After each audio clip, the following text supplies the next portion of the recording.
जय मसीह मेरे प्रिय विश्वासियों, परमेश्वर आप सबको आशीष करे। मैं पास्टर नवीन अर्जुनरी मेरे इस YouTube channel image the truth में आप सबका स्वागत करता हूं। इस चैनल का मुख्य उद्देश्य है कि परमेश्वर के वचन को बहुत ही सरल रूप से विश्वासियों के सामने रखा जाए, ताकि वो परमेश्वर के वचन को समझ सके और उसके अनुसार अपने जीवन को जी सके। आज हम लोग देखेंगे कि आखिर इंसान का आत्मा मरता क्यों नहीं। हर एक धर्म में आप जाइए, किसी भी धर्म में जाइए, किसी भी धार्मिक शिक्षा में आप जाइए तो आपको मिलेगा कि इंसान का आत्मा कभी भी नहीं मरता है। इंसान मरने के बाद में शरीर भले ही नष्ट हो जाए, लेकिन फिर भी उनका आत्मा कभी नष्ट नहीं होता। मेरे दिन में ये प्रश्न था कि आखिर इंसान का आत्मा मरता क्यों नहीं है। आखिर हर धर्म में इस विषय में क्यों कहा जाता है कि इंसान मरने के बाद में उसका आत्मा नहीं मरता है। उसको बॉस का आत्मा या तो नर्क में या तो स्वर्ग में जाएगा, या तो जन्नत या जहन्नुम में जाएगा। इस बात के विषय में मैं सोच रहा था तो परमेश्वर के वचन के द्वारा मुझे इस प्रश्न का उत्तर मिला। उत्पत्ति 2 अध्याय का 7 आयत में इस तरह से लिखा गया है, तब यह परमेश्वर यहोवा ने आदम को भूमि की मिट्टी से रचा और उसके नथनों में जीवन का श्वास फूंक दिया और आदम जीवित प्राणी बन गया। यहाँ सुनिए, वचन कहता है अद्भुत रीति से कि यहोवा परमेश्वर ने आदम को भूमि की मिट्टी से रचा, हाँ, और उसके नथनों में जीवन का श्वास को फूंक दिया। यानी परमेश्वर ने इंसान के शरीर में जीवन का श्वास को फूंक दिया। यानी जो जीवन है, जो आत्मा जिसके कारण पर इंसान जिंदा रहता है, वो कहाँ से आया? वो परमेश्वर के द्वारा आया। और ये जो शरीर है वो कहाँ से आया? वो मिट्टी से रचा गया।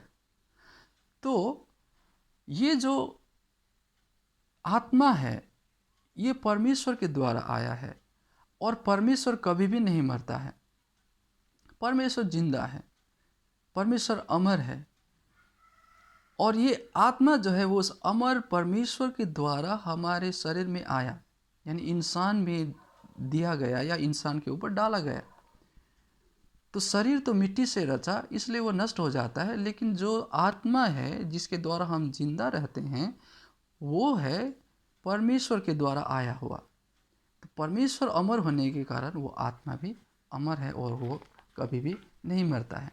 और जब हम सबोपदेशक का पुस्तक देखेंगे 12 अध्याय का 7 आयत, तब मिट्टी ज्यों की त्यों मिट्टी में मिल जाएगी और आत्मा परमेश्वर के पास जिसने उसे दिया लौट जाएगी। देखिए, वचन कहता है मिट्टी ज्यों की त्यों मिट्टी में मिल जाएगी। यानी परमेश्वर ने इंसान को मिट्टी से बनाया, इंसान के शरीर को, और ये शरीर तो मिट्टी में मिल जाएगा, लेकिन ये जो आत्मा परमेश्वर ने दिया है वो परमेश्वर के पास लौट जाएगा।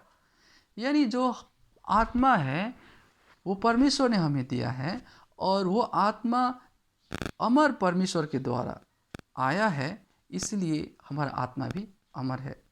इसलिए मेरे प्रियो, हम जब जीते हैं तो हमें शरीर के लिए सिर्फ नहीं जीना चाहिए, हमें आत्मा के लिए भी जीना बहुत ही जरूरी है। हम शरीर को बहुत सारे चीज़ों से संवारते हैं, सजाते हैं। शरीर के लिए हम क्या कुछ नहीं करते। हम लोग एक्सरसाइज करते हैं, सुंदर कपड़े पहनते हैं, कोई क्रीम कॉस्मेटिक्स लगाते हैं, अपने बालों को काटते हैं, संवारते हैं। अच्छी बात है, करना चाहिए, इसमें कोई गलती नहीं है। लेकिन आप अपने आत्मा को संवारने के लिए क्या कर रहे हैं? क्योंकि अंत में तो ये आत्मा परमेश्वर के पास जाएगा। हाँ, परमेश्वर का वचन ये कहता है कि परमेश्वर हमें एक नया शरीर देगा, लेकिन फिर भी ये आत्मा जो है वो हमेशा हमारे साथ में रहेगा। इसलिए है प्रियो, हमें इस बात को समझना ज़रूरी है कि ये आत्मा परमेश्वर के द्वारा आया है और ये आत्मा परमेश्वर के पास चला जाएगा। इसलिए हमें आत्मा के विषय में सोचना बहुत ही ज़रूरी है। धन्यवाद। परमेश्वर आप सबको आशीष करे। जय मसीह।